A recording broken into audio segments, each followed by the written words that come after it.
Hi, I'm Chrane. Last time I summed up what took place before the first Diablo. Now it's time to dive straight into the games, starting with Diablo 1.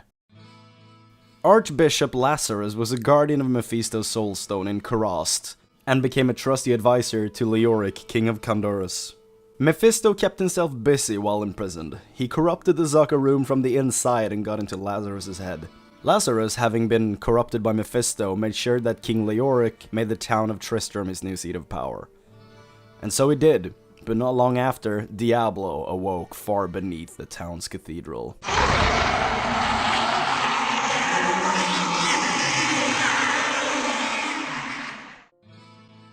Diablo entered Lazarus' nightmares and guided him into the labyrinth under the cathedral. He came to the chamber of Diablo's soulstone, and with no control over his own body, he smashed the stone. Lazarus had to find his new master, a mortal host for him to possess to walk around in. Diablo was still very weak, from roughly 180 years in a tomb, but decided that King Leoric was the perfect specimen. After a 4-year struggle, trying to possess King Leoric, Diablo only ever managed to drive him to madness.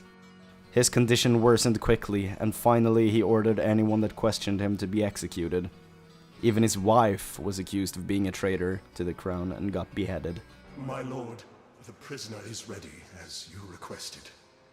Thank you, Lazarus. Your loyalty is invaluable in the midst of all these traitors. And you, my dear, my own wife and queen, conspiring against our kingdom. My love, I swear, I have never betrayed you.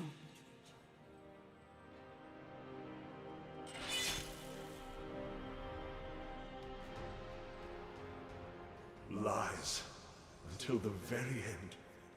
A grim end to a noble woman.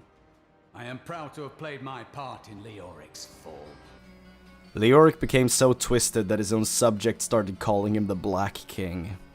Lazarus, still by the king's side, grew concerned of the suspicion among the people, and convinced the delusional king that the kingdom of Westmarch was plotting to take over Kandurus and overthrow him. The king fell for it, and even though Westmarch had Kandurus outnumbered, Leoric initiated a war between the two kingdoms. The time of my lord's true awakening is at hand. That fool Leoric was only able to resist him because he did not yet possess his full power. With the queen dispatched as a traitor, I may now devote myself fully to preparing the boy for the presence of my master. Lazarus brought Leoric's son, Prince Albrecht, to the Lord of Terror. However, while the body was being possessed, his terror was so great that the boundaries between Sanctuary and Hell were broken, and parts of Hell seeped into the catacombs, spawning demons that would occupy the monastery.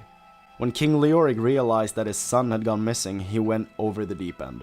This resulted in even more executions of innocent people, and him slipping deeper into his madness. At the same time, the war against Westmarch went horrible for King Leoric's knights.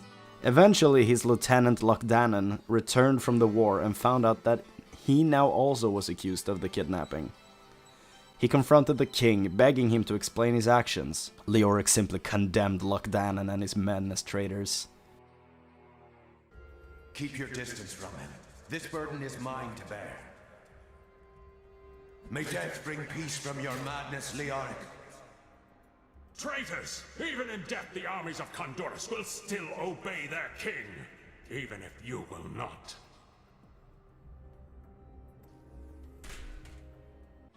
After Leoric's death, Lazarus rallied the villagers into a mob to find Albrecht.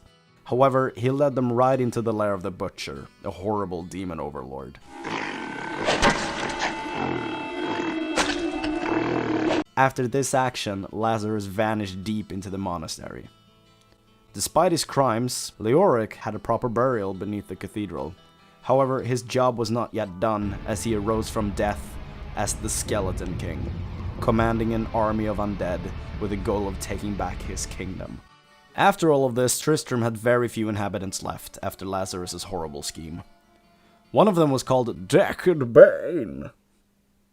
No wait, Deckard Cain. There we go. Deckard Cain. He was the last of the Horadrim and had inherited the tomes of his ancestors and had therefore studied the events of the Dark Exile and the part the Horadrim played in the Prime Evil's imprisonment. Cain currently served as a schoolmaster and storyteller for the kids in town.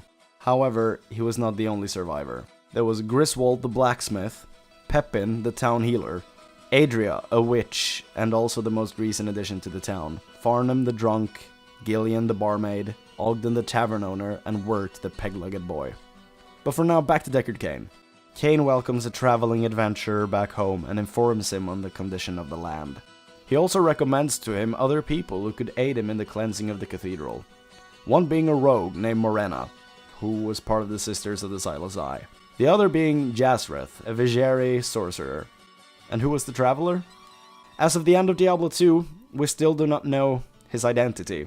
But I will talk about him in the Diablo 3 video, for sure. All we know is that he once lived in Tristram, where he states, "Thank goodness you've returned. Much has changed since you lived here, my friend," he says as you greet him outside of his tavern in Tristram. As of Diablo 1, the adventurer is only known as the Warrior. The Warrior, Morena, and Jazreth ventured into the cathedral, facing off against the forces of the Burning Hells. They swept the monastery clean, floor by floor, eventually reaching the room of the Butcher. When they opened the door, they heard a deep voice from inside the room. Fresh meat. Followed by the giant demon rushing towards them. After slaying him, they entered the room from which he was staying, only to find the bodies of the townspeople hanging from the walls. However, there was no sign of Lazarus. Deeper in the monastery, they found the Skeleton King, formerly known as King Leoric. The adventurers struck him down, along with his army of skeletons. Filled with sorrow for their former king, they pressed on. They later found the staff of Lazarus, and then went back to the surface to show it to Deckard Cain, coming to the conclusion that Lazarus must have betrayed the town and led the villagers to their deaths. Once again, inside the monastery, they found Lazarus guarded by even more demons. They managed to strike him down and once again left to consult with Deckard Cain. Cain told the adventurers what actually rested beneath the labyrinth. Diablo, the Lord of Terror. The adventurers were unsure if Deckard Cain was completely out of his mind, or the only one who knew the whole truth. With this information, the adventurers entered the labyrinth for one last battle. When they reached the entrance to Diablo's realm, they suffered severe mental trauma, forced to relive their worst nightmares, all while fighting off waves of demons. Though they managed to pull through and finally stood toe-to-toe with the Dark Lord himself, the battle ended as the warrior struck the killing blow.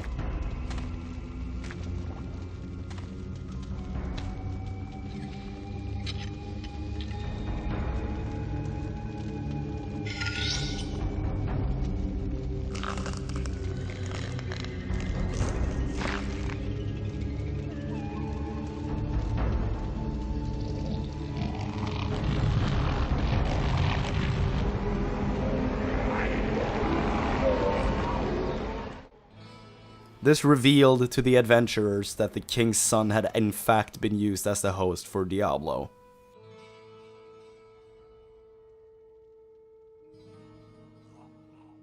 The warrior thought that he could contain the Lord of Terror and keep him away from the world by plunging the remaining piece of Diablo's soulstone into his own forehead.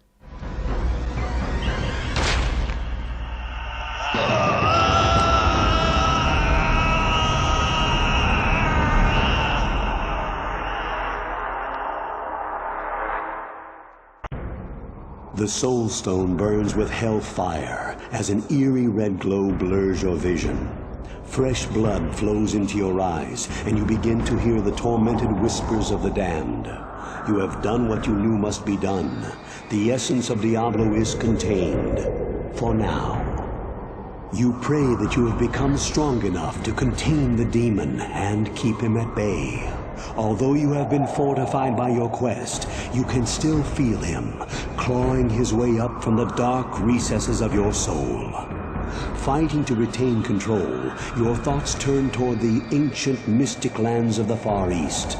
Perhaps there, beyond the desolate wastes of Aranok, you will find an answer. or perhaps salvation. And so ends the first Diablo. The first real video game that I owned at 6 years old. Maybe I was too young. Whatever. The Butcher was by far the most terrifying thing I'd ever seen, and I had nightmares about it for many years. But I still love the franchise, and without it, I would probably not appreciate video games the same way I do today. But Diablo 1 left us with so many questions. How was there a soul stone in Diablo's forehead after Lazarus smashed it in the first place to release him? Like, what? What happened to Morena the Rogue and Jazreth the Sorcerer after Diablo's defeat? What happened to the warrior? Who is the warrior? Why, oh why, would he plunge the soul stone into his own skull? Has he never seen a horror movie? Ugh. Find out on the next episode of my Diablo Lore Series, where I will talk about the entirety of Diablo 2, one of my favorite games of all time. Down in the description you will find links to my Twitter and my Twitch. Go check that shit out, and since we're on YouTube right now, a sub or a like would be awesome. Whatever, you know how this works. This is YouTube, this is just the way it is. Thank you all so much for watching, and I'll see you in part 3.